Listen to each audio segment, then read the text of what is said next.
Good evening, everyone. Welcome to the Scottish Maritime Museum. My name is Eva. I'm the Exhibition and Events Officer. Tonight we're delighted to host Dr. Nina Baker for a very special talk and book launch, her new book titled Supposed Killed or Drowned by Enemy Action at Sea. Dr. Baker's book is the first complete record of female merchant navy seafarers who lost their lives to enemy action during the First and Second World Wars. We are proud to host the event on International Women's Day, a fitting occasion to honour their courage and sacrifice. Please join me to welcome Dr. Nina Baker. I'm incredibly grateful to the museum for organising all of this and to all of you for coming out this evening. It's lovely to see so many people with an interest in what I'm interested in.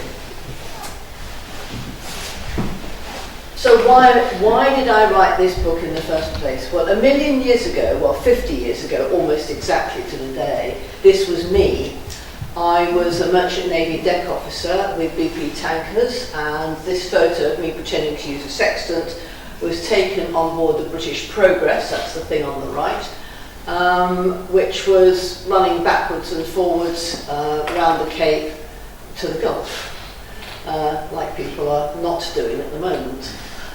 Things were a bit more peaceful in those times.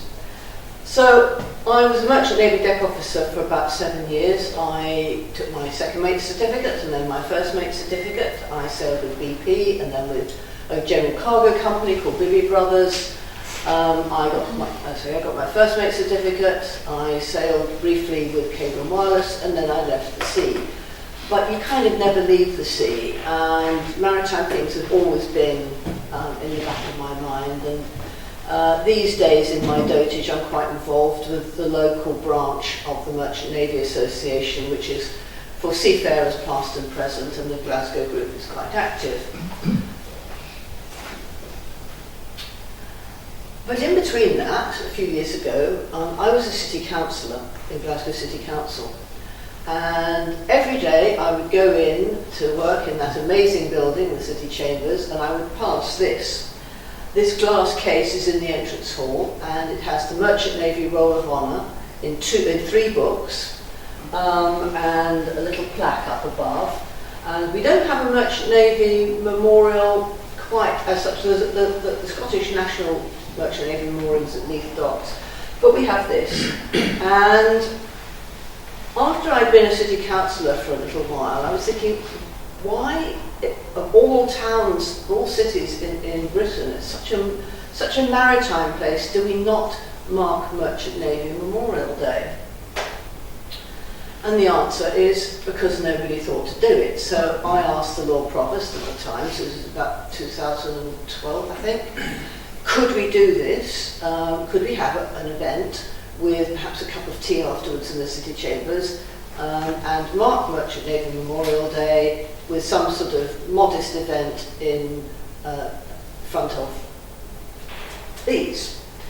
So the first year, that's what we did. We stood, about a dozen of us, mostly old codgers of my age and older, the Lord Provost at the time, in the entrance hall to the City Chambers, and whoever it was said a few words, and then we went and had a cup of tea. But it gathered momentum really quickly, and from the following year onwards it took place in George Square, and the Nautical College, as I persist in calling it, the City of Glasgow College Riverside campus, where we train something like 400 cadets a year from all parts of the world. It's the biggest nautical college in the country. They were very up for this. They had just started encouraging their cadets to wear uniform at college and to take the history of their industry more seriously. They now march the cadets along. This is the very first thing cadets do when they first arrive at the beginning of their course in September. The first thing they do is come to this, because we hold it on the 3rd of September. And this is one of the occasions.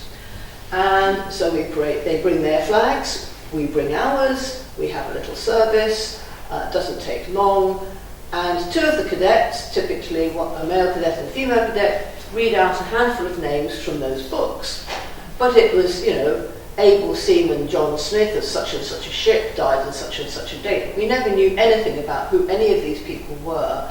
Occasionally we'd read out a female name, but I never had any idea how many of those there were.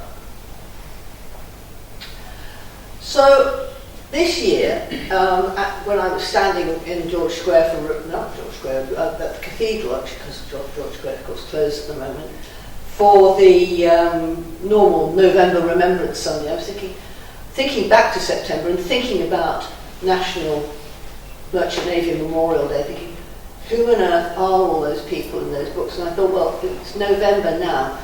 Could I put something together by the end of the year?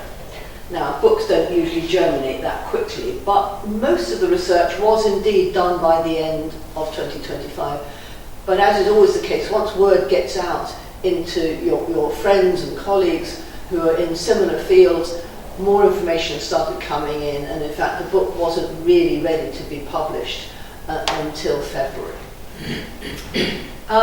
So those books that we saw pictures of, those are the book versions of this. This is the National Merchant Navy Memorial, which is at Tower Hill in London. And it's these buildings, there's other bits to it, but there are these plaques, cast bronze plaques, listing the names of the ships and all the people who died in wartime due to enemy action at sea.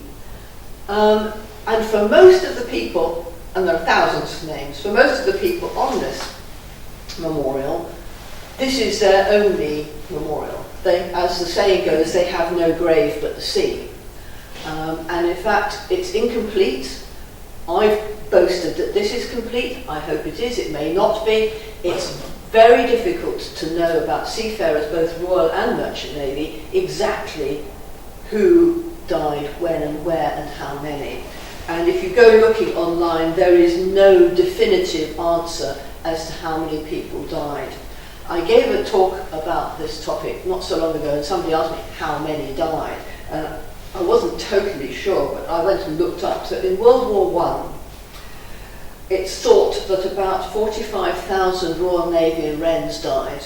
Now, some of those will not have died due to enemy action. They might have died in uniform, but of illness.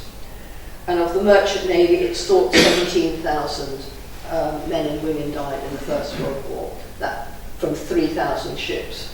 In the Second World War, rather more, 60,000 Royal Navy people died, and from the Merchant Navy about 29,000 died in 4,700 ships.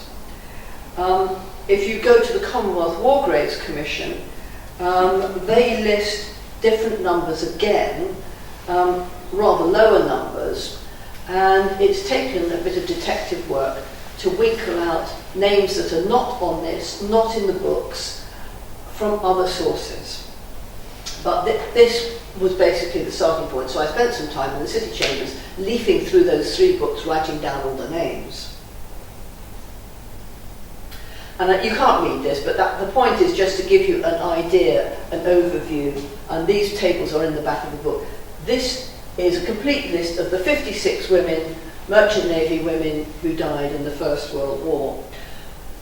There is an interesting book written by a chap whose surname is Crabb, which is about women who died at sea during the Second World War. It's quite a substantial book, big hardback book. Most of the text is about how the ships came to sink, and a lot of the women he lists in that were not Merchant Navy seawomen. And for my book, I wanted, because of my own background, I wanted to focus on people who were professional Merchant Navy seafarers, people who had what's known as a discharge book number. Now, a discharge book for a seafarer, and something similar still exists, is kind of halfway between a passport and a record of work. Every ship you go to, your name and the name of the ship and the period you served in it, the rank you served, and originally whether you had been of good conduct or not, is written in this book, and you take it with you from ship to ship so that each captain can see, oh, this person was not of good conduct on the last ship, I better keep an eye on them. They don't have that bit in it anymore, but from 1900 these discharge books replaced a series of just bits of paper. You were given a discharge sheet when you left your ship because you could lose those or say you'd lost them very easily. So discharge books. So that was one of the criteria. These women were professional seafarers because a lot of the other women who died at sea in this other book were nurses or service women from the Army, Navy and Air Forces, women's forces being transported from here to there. And I wanted to focus on the Merchant Navy women. So once I started to do this, I very quickly realised that because of the period and the opportunities then available to me, all the women I would be talking about were stewardesses. So I thought it would be helpful to have some introduction to what a stewardess's work was. And if you've been on cruises, and you would have had somebody cleaning your cabin, and that would have been a steward or a stewardess.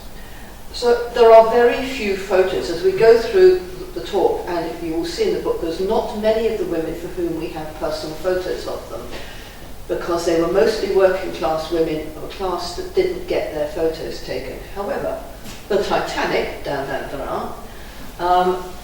of great fame, we have this photo of the surviving stewardesses from the Titanic. And we even know most of their names. These women are dressed in what feels very old-fashioned, even for 1911. I think they were expected to be quite traditionally dressed.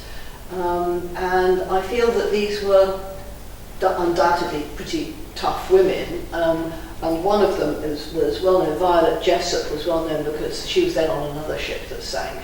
The Unsinkable Stewardess, she was called. But these were the sort of women who were stewardesses. So what did they do? Well, they did a whole range of work. The ships had a huge range of the type of people they were transporting from here to there. Everything from emigrants going usually to Australia, America or Canada in what was known as steerage. So, no, this isn't going to work. So the bottom left-hand picture is of steerage accommodation on a ship. And this was the open plan, no privacy, several people to a bunk space, men and women. And on the top picture, top left, that is a group of emigrant women in a steerage compartment. Now, there were women who, if I say they looked after these women, there was no making of beds and cleaning of floors. That the emigrant people in steerage were expected to do all that for themselves, but there was some concern about their moral welfare. So somebody called a matron was employed to look after them. And when I say matron, I do not mean Hattie Jakes in a starched uniform running a hospital. I mean somebody more akin to a prison wardress. And in fact, in prisons in those days, they were known as matrons who looked after female prisoners. So this would have been the lowest rank of stewardessing, because nobody in this class was going to give you any tips at the end of the voyage. The next grade up, third class or tourist class cabin, that's the picture on the right, so that's 6 people sharing, it might be 4 people. Again, you wouldn't get very much of a tip, but you might get something, and you would be expected to look after these women in such a shared cabin to a much greater extent. And to give you some idea, this is the Albertic, and that red arrow is pointing to the third class ladies' washroom. Now both that deck and the deck below it, that's the one at the bottom, those are all third class cabins. So all the women who were in those 2 decks were using that one washroom, and very likely the stewardesses were as well, because only the very most expensive top class cabins had ensuite, and the stewardesses until well on into the 1960s wouldn't even have had their own washroom. So they were usually expected to use the communal ladies' washroom in whatever area of the ship they were working in or accommodated in. Sometimes they were accommodated down in the bowels of the earth. We see descriptions in recollections of some of the disasters, people saying we were down near the engine room. but sometimes accommodation for the stewardesses was where their main clientele was, up in the first class areas. So that gives you some idea. Quite a lot of stewardesses started to become employed looking after passengers' children. And this started to become quite a thing that the shipping companies would boast about in their publicity, in the pretty brochures that they produced. Because more and more people were travelling with children, and children, get bored, they need entertained, or the parents want to go off and do something, play deck hockey or something, and they want to go to the bar, and they need somewhere to park the children. So children's playrooms and nurseries started to become a thing. So top left, that's the Laurentic, built in 1908. That's the third class playroom, looks quite nice, and unusually we see a nurse stewardess sitting at the back there. It's quite rare to find a picture of such a woman. Again, this was not considered at this period to be a very high status job to work in the nursery because children don't tip. It later became more classy, and a much more superior class of woman was employed, particularly in the interwar and post-war years. Then you can see that 3 pictures from the Queen Mary of these third class, second class and first class playrooms, and we know that the late Queen Elizabeth, when she was Princess Elizabeth, travelled on this ship and played in the first class playroom. And the bottom left, you've got the Britannic from 1914 and the Mauritania from 1906. So these playrooms would be somewhere where nurse stewardesses would work. Sometimes they would have actual nursing qualifications, often they would just be told, you're in the nursery. So they were not cleaning floors, perhaps. In most of the ships, their duties would consist of being somewhere between a chambermaid and a lady's maid, helping the ladies with their hair. There's a list of some of the duties on one of the ships, and it says, before we leave port, make sure you have refilled the powder bowls in all the ladies' washrooms and in the first class cabins. So it's quite genteel, some of the work, and a lot of emotional labour involved in looking after women who were seasick, cheering them up if they had had some difficult time, and also there was a continuing expectation of the control of the moral welfare of women travelling without a male companion. So I'm going to come now to one of the earlier of the ships mentioned in here. It was the city of Paris, and she was built before the First World War, and she was sunk.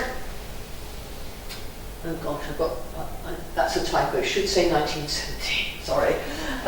She was sunk in 1917. She was on voyage from Karachi in India to Marseille when this submarine, the UC-35, captained by Captain von Voigt, torpedoed her off there were no distance from Marseille. There were 46 miles off Cap Antibes, no distance at all. But even so, 122 people were lost. This is a picture from the brochure of the city of Paris. It's very, very sort of romantically depicted, and this is from the census showing Elizabeth McLean, and she was a second-class stewardess on this ship, and I've included women in this book if they were, for the detailed biographies, if they were either born in Scotland or their last known address was in Scotland. And she was born in she was governed to her roots. And the house that her last known address, 18 Whitefield Road, is still there in Govan. I took that photo. So we can see the kind of places that some of these women lived. And in most cases, they were in working class areas. A lot of the Glasgow women in particular at the beginning of the book, their homes and backgrounds were in Govan. So they were from the same class and the same housing as the men who worked in the shipyards and the men who were working in the stokeholds of these ships. Working class people who knew the maritime life. So when the ship went down, amazingly, quite a lot of people were saved, and for some reason, rather than taking them to France, quite a lot of them were landed in Corsica, where there was a branch of the famous Scottish women's hospitals that were set up in the First World War, and they looked after them. And afterwards, the shipping firm, Element City Lines, were so appreciative of the care shown to the passengers and crew who were survivors that they made a substantial donation to the Scottish Women's Hospital in Corsica to support their ongoing work. So I'm now going to go on to the Second World War. And again, you won't be able to read all these, but these are the 36 women, so a smaller number, who died in the Second World War.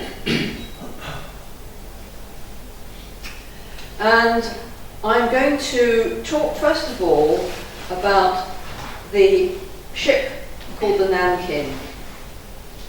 And the Nankin was an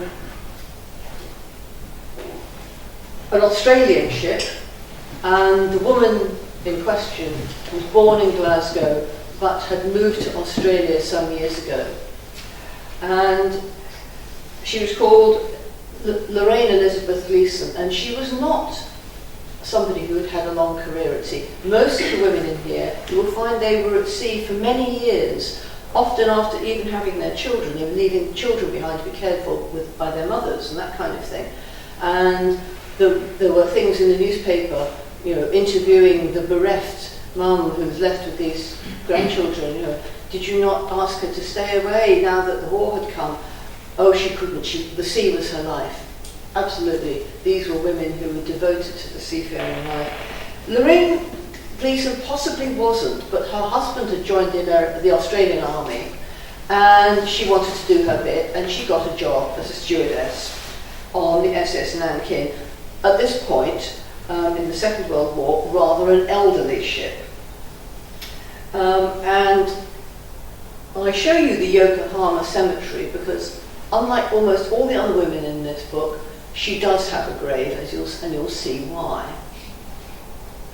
So this is the Nankin, and she was attacked by a German raider. This is the Thor, one of Germany's most successful raiders. The Thor and other ships like her roamed all the oceans of the world, and you come up against records of the Thor sinking many other ships.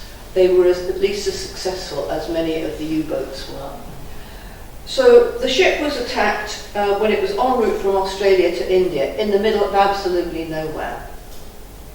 And that is the house flag from the Eastern and Australian Steam Navigation Company. And she had only joined, she'd only gone to sea at the beginning of the war, so she'd not been at sea all that terribly long when the SS Nankin was attacked. Because it was in the middle of the Indian Ocean, they didn't get a distress message out sufficiently detailed. It was initially thought that she had been sunk with all hands in the middle of the Indian Ocean. It was reported as lost, all lost. And it was months and months before Britain knew that in fact it had been captured by the Thor and all the people taken off. And they were passed from hand to hand. So you've just seen the Thor. The prisoners were passed to this other raider, the Regensburg, and then to the Ramses, and finally deposited at Yokohama. Now the Japanese were not best amused, because by this time these ships had accumulated quite a lot of ships' crews and passengers from all over the place where the Thor and the Regensburg had been plying their trade, attacking ships and taking prisoners. And these were all civilians. And the Japanese initially refused to take, Germans wanted to just dump them as prisoners of war, and the Japanese said no. but they needed to get rid of them. So eventually it was agreed between the Japanese and the German governments that the Germans would pay the costs of interning all these people for the rest of the war. And it's believed that that was honoured, but that the money that should have been spent on feeding these people wasn't. And they had the typical awful experience that we know from other examples of Japanese prisoners of war, military type camps, of being fed on nearly nothing and having serious disease problems. So they were passed eventually to the Fukushima civilian internment camp, which was actually in an old monastery. And the men were separated from the women and children, and they were there till the end of the war. Very sadly, Stewardess Gleason didn't survive the internment. She had considered herself still to be holding the responsibilities of a stewardess, even though they weren't on the ship. She continued to look after her passengers, and they had a very hard time, and she unfortunately, in 1944, got an infected finger and got septicemia, an arm was amputated, and she didn't recover. And in April 1945, she died. And this picture does not include her, because this was the picture that was taken when they were liberated. So these are people who survived, and sadly, she did not. However, she has this memorial plaque. She's buried in Yokohama Cemetery, and as I say, unlike many of the others in this book, she does actually have a grave. Now we come to the Athenia, and you may recall that I mentioned that Merchant Navy Memorial Day is held in September. It's held on the 3rd of September to mark the loss of this ship, the Athenia, in 1939. And typically we have it either on the 3rd of September or on a day that's convenient to the Nautical College, as near as possible to that date. The Athenia was sunk within hours of declaration of war, and it was almost an embarrassment to the Germans. The U-boat that sunk her, the captain, Captain Lemp, claimed that it was behaving as if it was a troop ship, that the lights were all out and it was zigzagging and behaving suspiciously, so he thought it was legitimate to shoot down. Actually, during the Nuremberg war trials, the full accurate details came out. He falsified his own logbook, and all of this came out eventually, years and years later.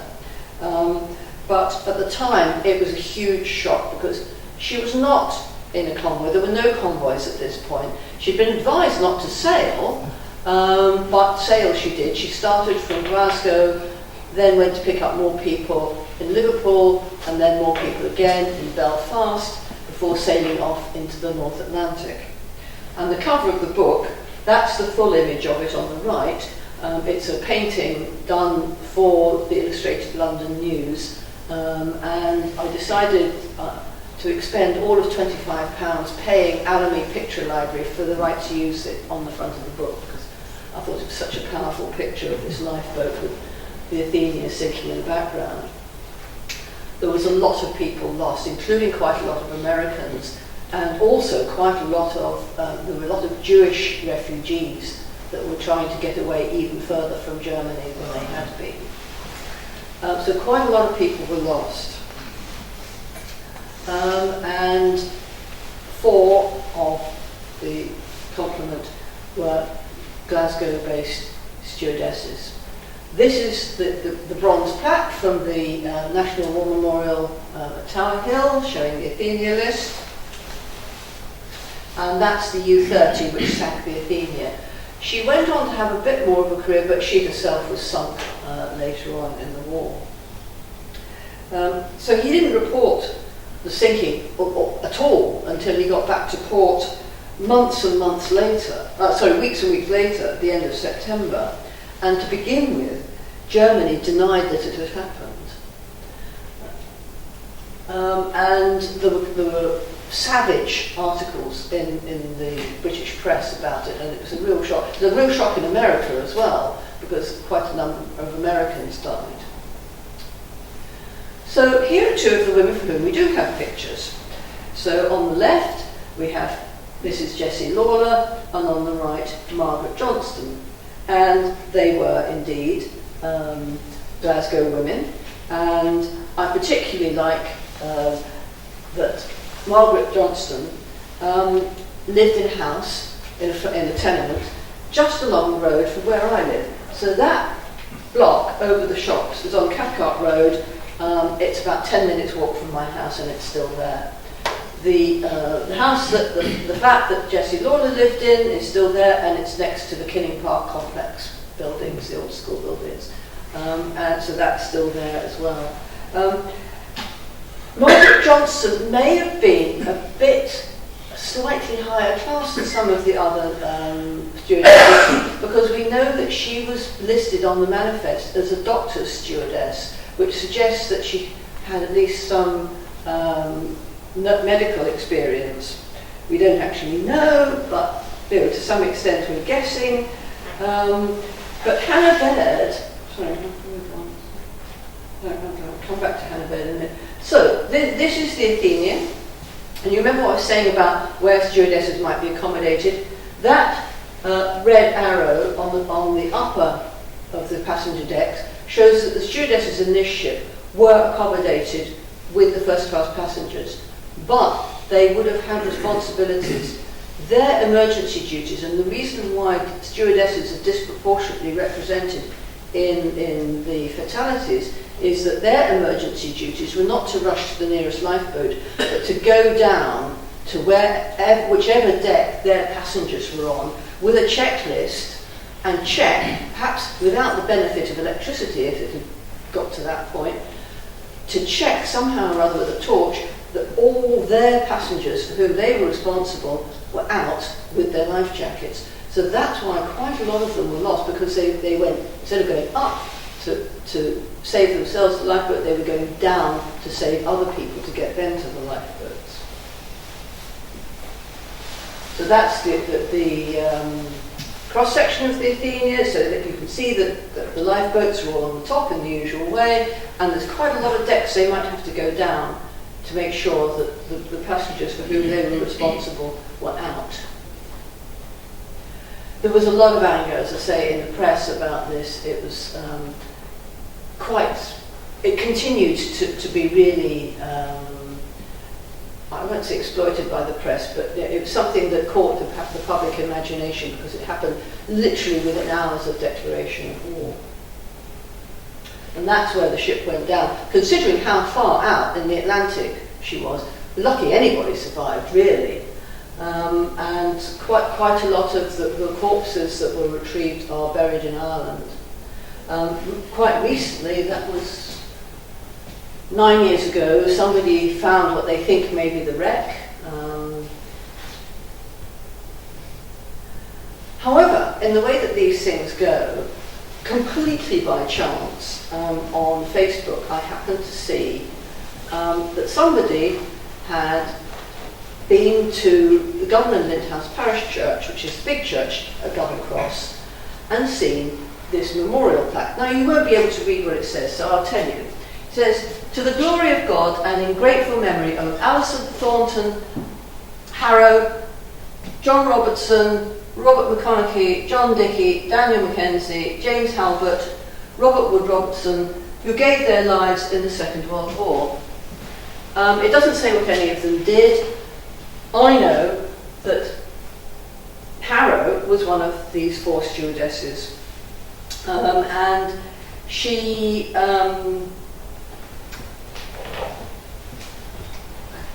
find a page here. Oh, I've lost her again.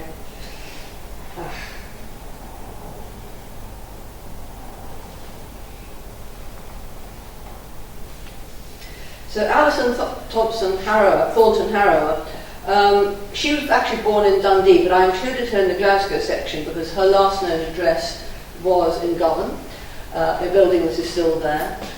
This plaque is up in the sort of I would say, almost the attic of this church, a space that's used by some groups for band rehearsals, and it's lying around in the dust. They weren't sure where it had come from.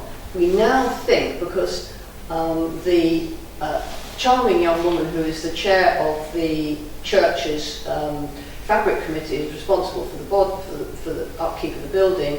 Her mother is very into archive research. They now think that this came from a church in Fairfield Street, near Fairfield Shipworks, when that church closed. So this church at Govan Cross takes in all the Church of Scotland church materials, precious possessions, archives from any churches in the area that closed down. So they've absorbed 7 or 8 churches over the years, and they've absorbed the Fairfield church, and it came from there.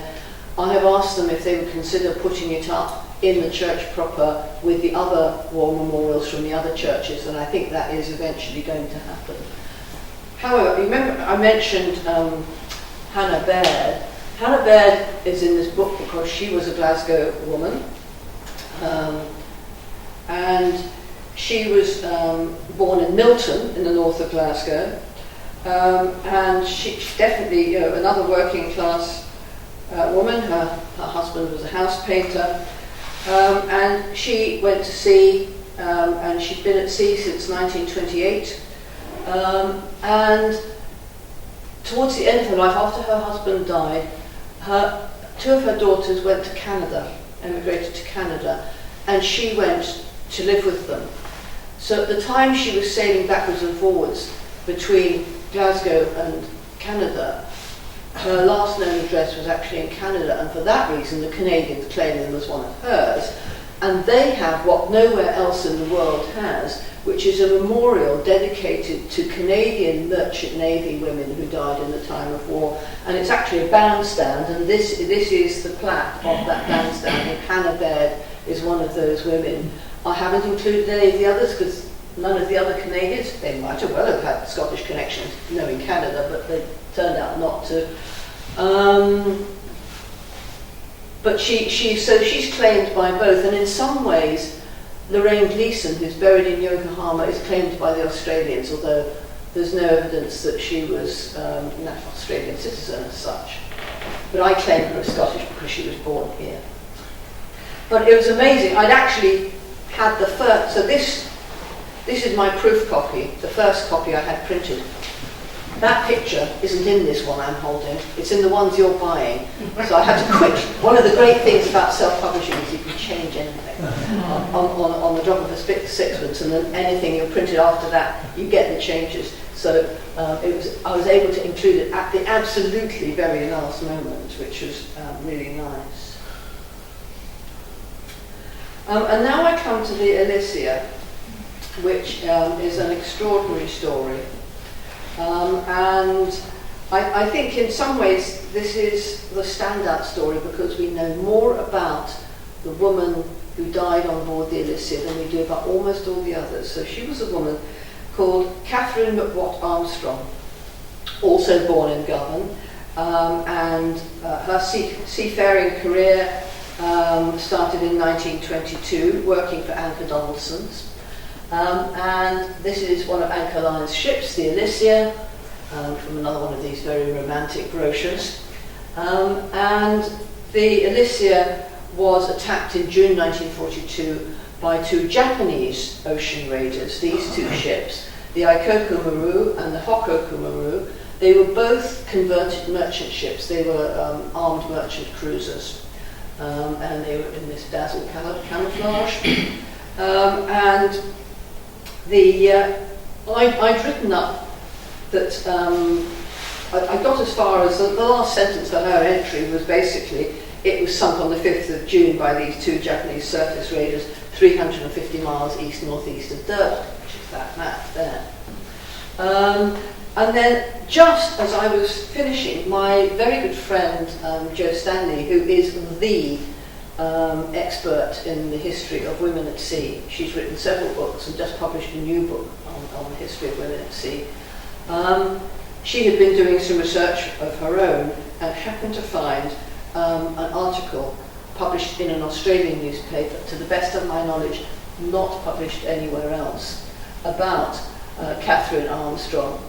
So here is her entry on the Merchant Navy Memorial at Town Hill, and here is one of the death record cards. So most of these death record cards are held by, for the Second World War, not for the First, unfortunately, are held by the National Archives at Kew, and you can download them quite easily. And it says, missing, supposed, drowned, which is a paraphrase that I've used for the title of the book. But my friend had found this article, which was headlined, The Passing of Mashie. So it seems that Catherine Armstrong's nickname was Mashie. And I won't read it all, but the whole article is in here. And this article was written by the radio officer who was one of the survivors. And he said, she was the only stewardess, the only woman on board. She was middle-aged and dumpy, with little fat legs, and she wore thick lens, steel-rimmed spectacles. Mashie was a Scotswoman, not dour by any means, but she was blunt of speech and saw no reason to smile for no purpose, but when there was a reason, her smile was good to see. And I think we can imagine quite clearly, we have no photo of her, but I think I'm almost tempted to do one of those AI pictures, because I think we could probably summon up something that might bear a close resemblance to her. She was held by great affection by the ship's crew. She would wait up to make sure they were all back off shore leave, and if they were drunk, she would make them have some cocoa before bed. And she looked after them all. He said she was quietly scornful of all the preparations for emergencies. Foolish, you might well say, but that was Mashie. After all, she had been in some tough places, in some tough blitzes with us, and when Glasgow had its worst air raids, she sat in her beloved little flat in Govan, high up in a tenement. That's her flat, in Hutton Drive in Govan. High up in her flat, knitting in the dark. She told us so without a suspicion of boastfulness. It isn't the sort of thing one boasts about anymore in Britain. It's just plain stupidity. But not in Mashie's case. It was faith with Mashie, faith that she could not be harmed unless it was God's will. Now, what happened when this ship went down? She was not officially the doctor's stewardess, but she stayed behind to help the doctor with people who had been injured in the attack. And she and the doctor were the last people to enter lifeboats before the ship sank. And just at the last moment, the lifeboat was damaged as it was being launched, and the lifeboat was never seen again. But in the quote, I've got the full article printed in the back. The article by the radio officer says she was smiling to the last, wearing her hat and clutching her little suitcase. So she wasn't going to go, not looking just the thing. And she is one of the very few women to get the Merchant Navy Commendation for Brave Conduct at Sea. Now, embarrassingly, the badge that was awarded up until the end of the First World War for this was this thing here. It's made of plastic. I kid you not. It's plastic. They are extremely rare. I found one on eBay, but it's like 250 quid or something. They are really, really rare. After the war, the civilian, so this is the equivalent of being mentioned in dispatches. So Army mentioned in dispatches, you have a little leaf emblem that you pin through the ribbon of your ordinary service medals. The civilian, and that's in a sort of yellowy, bronzy colour, and the civilian one is in white metal. So they changed from this to the leaf emblem that mentioned in dispatches uses more typically. She would have been entitled, or her family, if they chose to ask for them, she would have been entitled to the 1939-45 Star, the Atlantic Star, and the War Medal. It's not clear to me why some of these women were entitled and some weren't. I list the criteria. I can't see why some of them weren't entitled. Again, the National Archives online has medal records for everybody, and I've searched for all these women. Some I found, some I didn't. It's not obvious why some didn't, and what indeed, some of them were entitled to the Burma Medal because they were in the right area of C for that. But quite a lot of them would have been entitled, and indeed many surviving women got such awards. There were a few awards, not posthumous, for brave conduct at sea, and if anybody is familiar with the story of my personal role model, Victoria Drummond, you know that she got one too. And these were medals that any merchant seaman, I don't know if they wore them with pride, but they certainly were entitled to. So that's an introduction to what's in here. There's lots more for you to read. It's not a substantial book, and I'm sorry about my friend Jo Stanley. When I started doing this, she said, "You must do them all. Why are you just doing the Scottish women?" And I said, "This is for my personal use. This is for use by Scottish Merchant Navy Association branches and Lord Provosts around the country. There's 90 women to do, and I thought, I want to get this done quickly. I want to get it done." And I said, somebody else can do the rest. So it's not a substantial book, but I hope you'll find it interesting. I have written a couple of other books which are not in this field at all. One about an aeronautical engineer, and the other one, Beneath the Radar, which is about my father's time as a radar observer in the Second World War. So, thank you very much.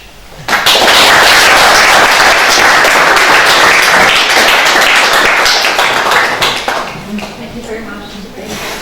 Really nice, really interesting. I've been talking for an hour. I need a quick No, slurp. that's Hang on. fine. Any questions? Any questions? Stunned. Well, you can chat to me. Yes, Rosa. They're all from Govan. Is that where you just... Not quite, but a lot of them are. And is that totally because they had this family, do you think, this family contact? I think it probably was because Were they recruited by anybody? I think a lot of it was word of mouth. How you got a job, you know. If you. The other thing you'll notice when you read the book, none of these were spring chickens. I think Lorraine Gleeson might have been the youngest. These were not young women. Some of them were over 60, and to be over 60 in the working classes in those days was proper old. Mm. You know, you were old then. And I think the shipping companies, well, even up to sort of the 1960s and 70s, before the time when I was going to sea, when it was, you know, the only jobs for women were nursing, hairdressing, shopkeeping, stewardessing, they only took women over the age of 25. They didn't want liberty gibbets. But I think I'm told by Jo Stanley, who knows a lot more about this than I do, that to get a job as a stewardess, particularly in the better companies, it was usually word of mouth. So being in the sort of seafaring and shipbuilding community, you knew somebody who knew somebody. I think primarily because the main passenger shipping lines based in Glasgow were the Anchor Line and Dawson's. Mm. There was Henderson's as well, but that was a different sort of thing. Harry Henderson, yeah. So, and plus the fact that between the wars and just after the Second World War, the bulk of the Anchor Line ships were actually built near Fairfield at Govan. Yeah. Mm. Yes. Quite a lot of the ships mentioned in here were built in, well, everything was built in Glasgow, wasn't it? I think some of the Ellerman ships were built at Barclay Curl. And the Pedo ships were all built Yeah, there. I'm not a great expert on this, but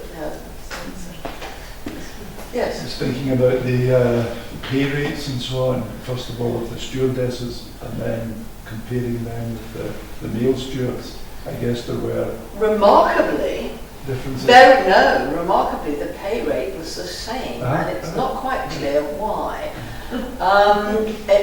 Again, Jo Stanley's book on the history of women at sea, which has just been republished with new material, gets into it a bit, and I can't remember the history exactly offhand, but there were far more stewards than stewardesses, because stewardesses were typically only carried, so when there were women passengers to look after, so as soon as the two wars broke out, in each case, recreational travel stopped dead, and a lot of women who might have travelled, you know, just for the sake of it, weren't, and a lot of shipping companies stopped employing stewardesses, so a lot of jobs vanished quickly. So it's interesting that the Alicia, it is said that she was the only woman on board. Very interesting. So clearly some ships did keep, some companies did choose to keep them. Perhaps if you were going in one direction, you might not need them, but coming back the way you might, so they kept them on. But no, the pay rate was the same, but it's a bit like being a waitress now. You rely heavily on tips because the pay rate was not great, and the expectation was, so it meant a lot to be promoted from matron down in the steerage to third class, second class, and then first class, because that was how you accessed the decent pay rates from the tipping. Yes. I would venture to suggest, Nina, that the reason that there was only one white stewardess, if I may just use the expression white, on the Alicia was an anchor-in ship, and all the crews, male crews, were employed in India. But not the officers. No, I mean the crews, the ratings, the ratings, the stewards, the seamen, the guys down below. Yeah. So I suspect So they because would the bulk of need- the passengers would be white. Even if in one direction there were no female passengers, if there were in the other, they would definitely need them. Yeah. Although on liner operations before the war, they were carrying mainly UK government, Indian It's civil servants. civil and all service, that, India, Indian police, and And bringing their children back to bringing boarding the children school back, and that which kind of is thing. why we would have a female Scots girl. Yeah. It sounds like, from what you said earlier, a lot more of those women do deserve some kind of recognition.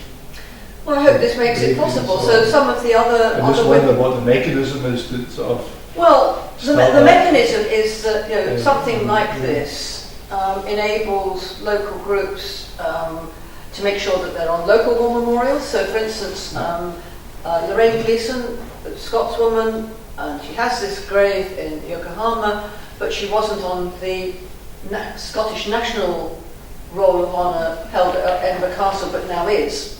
So I wrote to them and said, and they said, fantastic, send us the information, we'll put it. So it takes a while for the writing to go into the actual books, but she's on the database, and we'll go into the books next time the scribe comes along. And so it's up to, local British Legion groups, I find, are quite open to being told about, sort of people who might be added, where you've got the kind of war memorial that has names on, and getting them added. So I had a name added, not a seafaring person, I had a name of a munition worker added to Dumfries War Memorial a couple of years ago.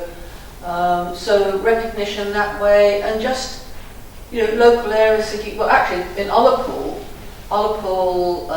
there's a gravestone, but I don't think there could be a body of one of the women mentioned in here, because that's where she was from. So this enables people locally, to tell the stories if they wish to.